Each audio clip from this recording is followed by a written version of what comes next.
কোনো গণহত্যাকারী কিংবা তার দোষর যারা এই মানবতা বিরোধী অপরাধে জড়িত ছিল তাদের জায়গা অবশ্যই হবে না, কিন্তু যারা নিরপরাধ মানুষ, কেউ কাউকে হয়তো জোর করে নির্বাচনে নিয়ে গিয়েছেন কিংবা কোনো একটা দলে যোগদান করতে বাধ্য করিয়েছেন তার প্রতিষ্ঠানের জন্য, তার পরিবারকে সেভ করার জন্য মামলা হামলার ভয় দেখিয়ে, সেটা একটা ভিন্ন বিষয়।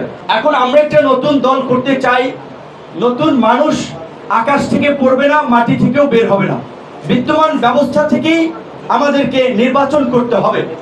যাদের মধ্যে দেশপ্রেম আছে, মানবিক মূল্যবোধে, গণ অধিকার পরিষদের রাজনীতি এবং এই পরিবর্তনের আকাঙ্ক্ষাকে ধারণ করে রাজনীতি করে, তাদেরকে নিয়ে আমরা আগামীর পথ চলতে চাই। কিন্তু কোনো গণহত্যাকারী কিংবা তার দোষর যারা এই মানবতা বিরোধী অপরাধে জড়িত ছিল তাদের জায়গা অবশ্যই হবে না, কিন্তু যারা নিরপরাধ মানুষ, কেউ কাউকে হয়তো জোর করে নির্বাচনে নিয়ে গিয়েছেন কিংবা কোনো একটা দলে যোগদান করতে বাধ্য করিয়েছেন তার প্রতিষ্ঠানের জন্য, তার পরিবারকে সেভ করার জন্য মামলা হামলার ভয় দেখিয়ে, সেটা একটা ভিন্ন বিষয়। আমাদের দলে যিনি যোগদান করেছেন সেই দলের বিতর্কিত অবস্থানের কারণেই তিনি আপনার কার্যত সেই দল ত্যাগ করেছেন এবং তিনি আমাদের এই ছাত্র আন্দোলনের সাথে 2018 সাল থেকে ছিলেন। এমনকি আওয়ামী ধর্ষক চেয়ারম্যানের বিরুদ্ধে আন্দোলন করতে গিয়েও তিনি গ্রেপ্তার হয়েছিলেন। এই হচ্ছে তার ছবি।